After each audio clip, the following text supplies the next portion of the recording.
परंतु वो निराकार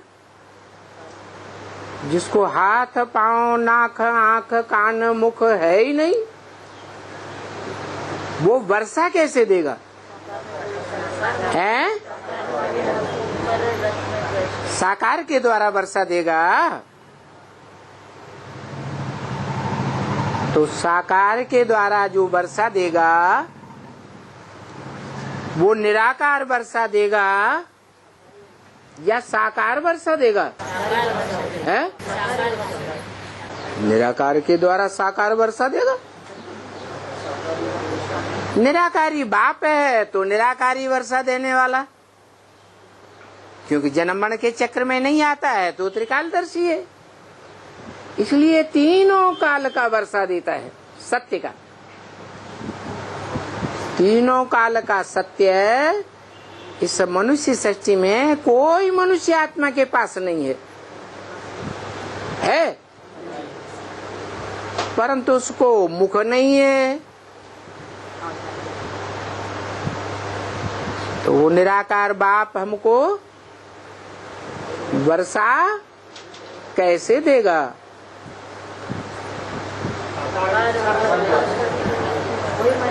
हम मनुष्य आत्माएं साकार हैं, हमारी आत्मा निराकार है।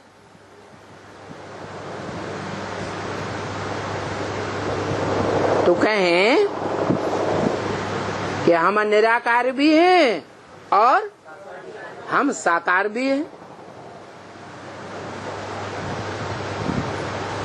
हम मनुष्य आत्माओं के अंदर निराकार और साकार का मेल है ना, तो हमको वर्षा कौन देगा? शिव बाप।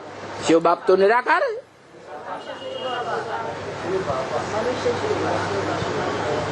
अरे चींटी चींटी को वर्षा देगी, हाथी हाथी को वर्षा देगा, जैसा बाप वैसा बेटे को वर्षा देगा? नहीं है। ऐसे तो नहीं कि हाथी चींटी को वर्षा दे देगा। तो निराकार बाप निराकार आत्माओं को तीनों काल का वर्षा देता है।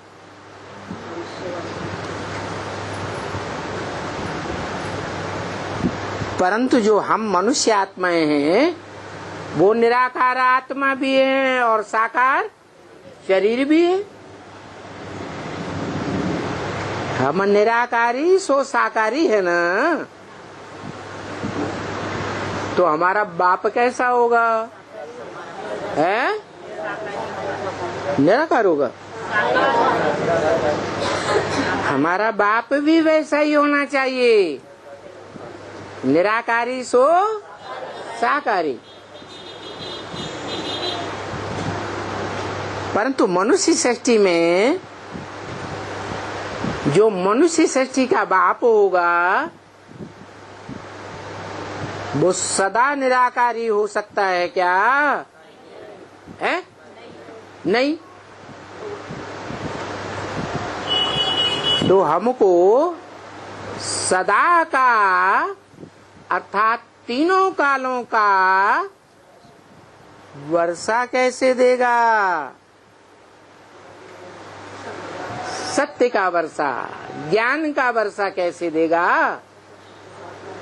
साकार देगा? है साकार तो नहीं देगा।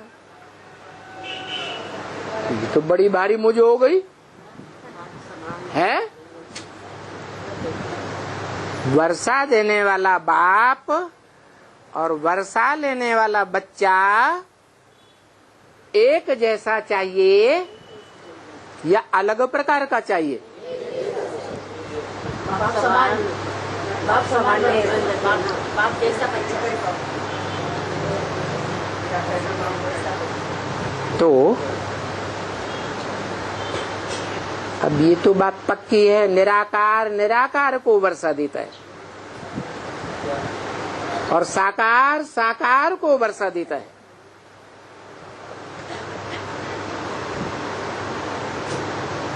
हम आत्माएं जो मनुष्य आत्माएं हैं, हम अपन को निराकार कहें? अभी कहें या नहीं कहें? जब हम हैं ही निराकार नहीं, तो निराकार का वर्षा कैसे लेंगे? हैं? निराकारी स्टेज को धारण करके लेंगे।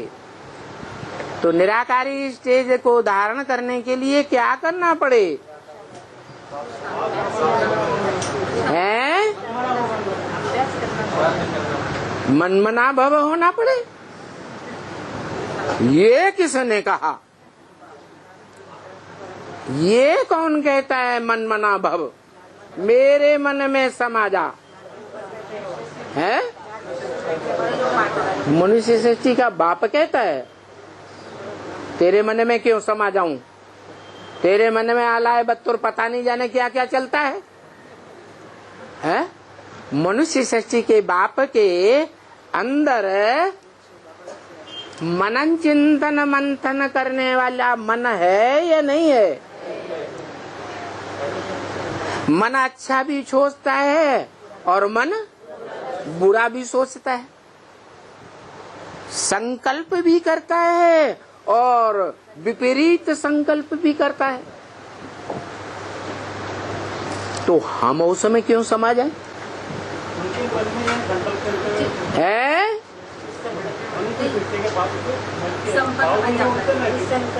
जो मनुष्य सृष्टि का बाप है, मनुष्य सृष्टि का बाप मनुष्य है ना, और मननात् मनुष्य कहा जाता है।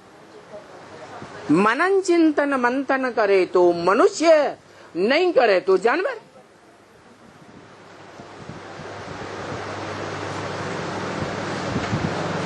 संकल्प विकल्प सोच विचार करता है या नहीं करता है मन से? तो जो खुद सोचता है वो हमको भी अगर उसकी याद में समा जाए, मन मना भव हो जाए, जो मन वाला कहता है मेरे मन में समा जा, तो हम भी सोचता बनेंगे या असोचता बनेंगे? हैं? सोचता, असोचता नहीं बनेंगे? हैं? बनेंगे? कैसे बनेंगे? हैं? कौन बन जाएगा? मनुष्य सृष्टि का बाप बन जाएगा तो हम भी बन जाएंगे, नंबरदार बन जाएंगे। तो मनुष्य सृष्टि का बाप कैसे बनता है?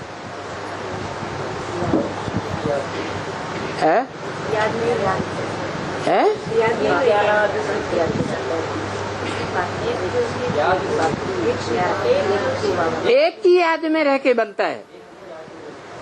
अच्छा, माना एक निराकार ज्योति बिंदु की याद में रहकर वो असोचता बन सकता है, तो हम क्यों नहीं बन सकते? है? जो हम क्यों साकार द्वारा? उसके लिए द्वारा नहीं, और हमारे लिए द्वारा है। बड़ा बेटा है। हाँ, ये कह सकते हैं कि शिव बाप के ज्योति बिंदु बिंदु आत्मा आत्मा जितने भी बच्चे हैं, उन बच्चों में कोई सबसे पहले इस सृष्टि रूपी रंगमंच पर होगा, कोई बाद में होगा, कोई सतयुग के आदि में ही होगा, कोई त्रेता के आदि में होगा, कोई द्वापर के आदि में इब्राहिम होगा। नंबर बारी होंगे ना, छोटे बड़े होंगे या नहीं होंगे। तो ऐसा कौन है जो इस सृष्टि रूपी रंगमंच पर तीनों कालों में सबसे बड़ा बच्चा हो, आत्मा रूपी।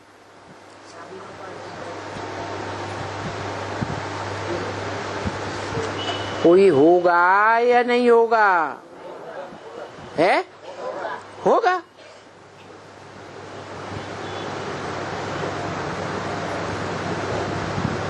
जो भी सृष्टि का तीनों कालों का चक्कर है, भूत भविष्य वर्तमान का, उस पूरे चक्कर में कोई ऑलराउंड चक्कर लगाने वाला होगा तो उसी के आधार पर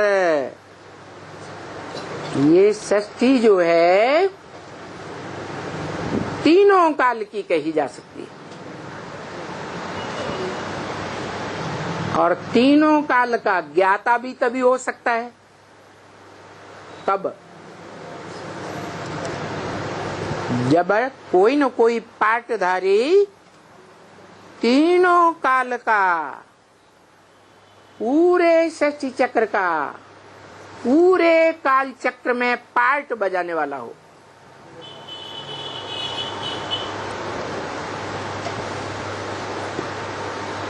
होना चाहिए कि नहीं होना चाहिए?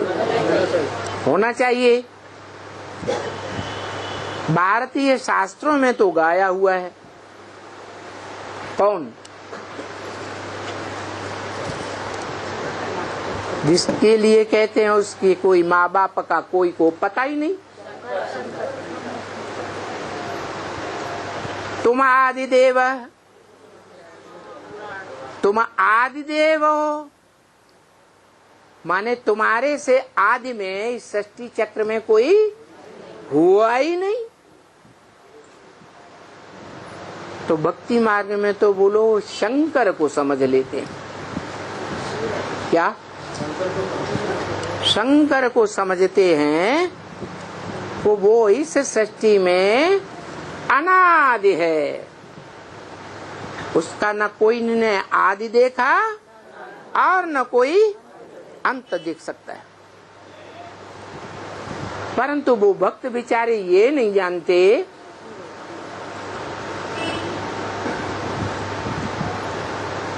कि गांव-गांव में, शहर-शहर में, देश-देश में, देश-देशांतर में और दुनिया में जितनी भी खुदाइयां हुई हैं, उनमें सबसे जास्ती जो यादगार मूर्तियां लिंग की मिली हैं,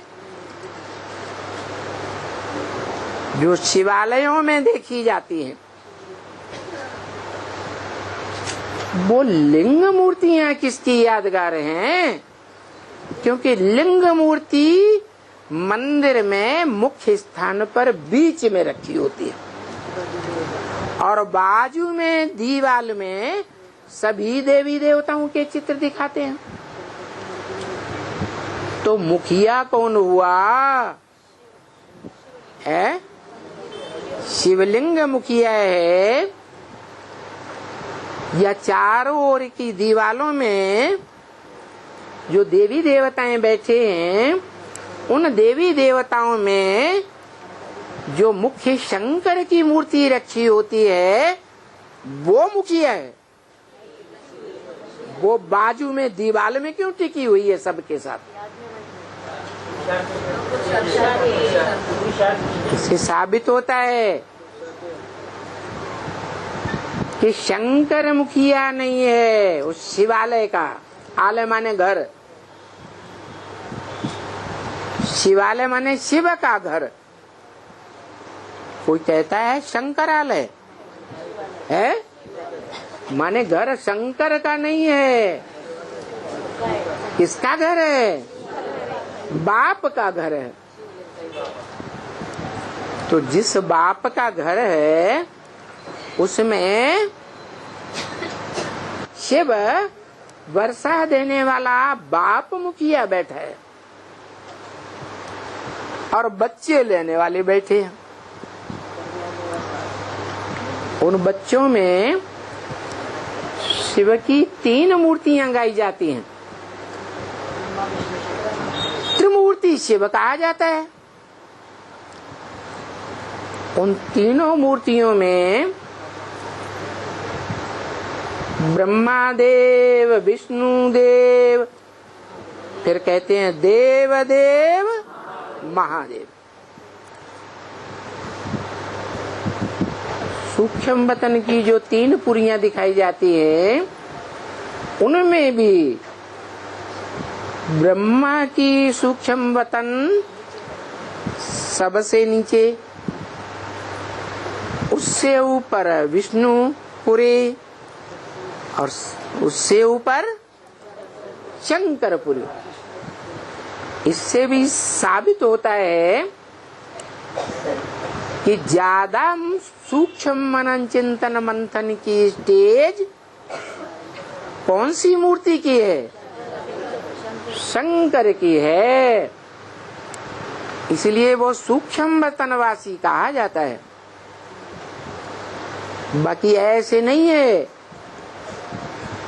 कि ऊपर कोई 3 पुरियां हैं, कोई गांव बसा हुआ है, शहर बसा हुआ है।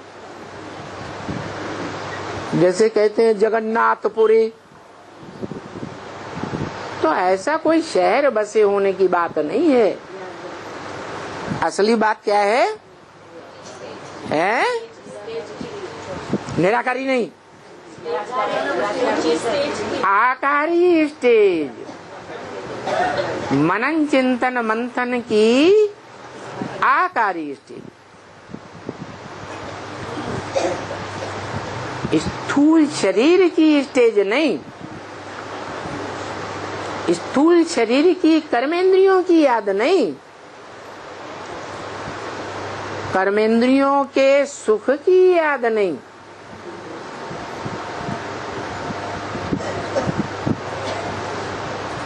कर्मेंद्रियों से परे ऊंची स्टेज।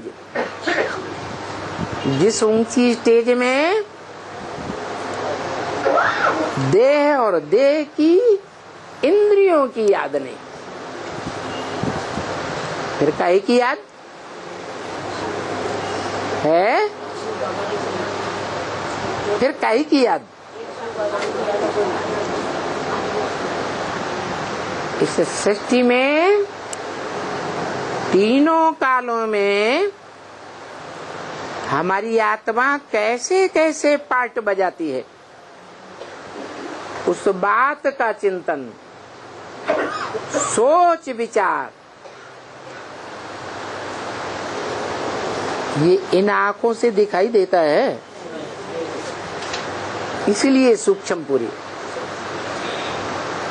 नई दुनिया कैसी होगी, उस बात का विचार सागर मंथन।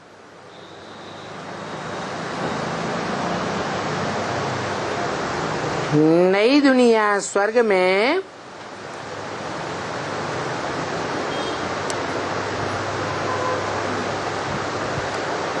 क्या क्या होगा,